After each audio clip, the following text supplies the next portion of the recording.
এসেছিলেন, আমার এই বৃদ্ধাশ্রম সম্বন্ধে আপনি এনকোয়ারি করলেন।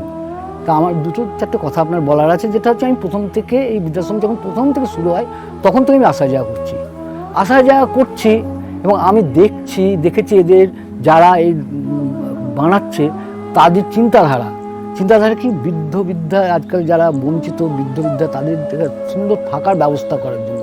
এবং আমি এদেরকে প্রশ্ন করেছিলাম যে এত কস্টলি, এত ভালো, এত সুন্দর জিনিস দিয়ে তোমরা কেন করছো? তো বলছে না, আমরা এরকমভাবেই করবো, একটা মফস্বলে মানুষ যেন ভাবে যে মফস্বলে একটা সুন্দর জিনিস হয়েছে, সুন্দরভাবে বৃদ্ধরা থাকতে পারবে শান্তি করে, এখানে বাগানে বেরোতে পারবেন, মন্দিরে পুজো দিতে পারবেন, ওখানে সুন্দরভাবে তারা মানসিক দিক দিয়ে সুন্দরভাবে বাস করতে পারবেন, শান্তিপূর্ণভাবে বাস করতে পারবেন, এই চিন্তাধারা নিয়ে কিন্তু এনারা করেছেন। এটা আমি করেছি এবং শুধু তাই নয়, সমস্ত ব্যাপারগুলো অতি যত্ন সহকারে এত সুন্দরভাবে এনারা জিনিসটাকে করেছেন যে আমার এখন যখনই আসি তখনই মনে হয় না একটা ভালো জায়গা আমি এসে পৌঁছেছি। কারণ এখন আমার মনে হয় যে আগামী দিনে এটা বৃদ্ধের জন্য একটা আদর্শ একটা জায়গা থাকবে।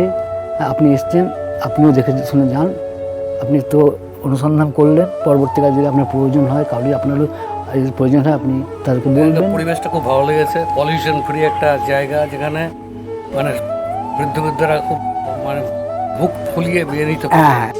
Most of all, the institution in the middle of the green harbors, love through care. So there is a belief that Murshidabad has at least found a shelter for its neglected, abandoned, aging citizens, a shelter that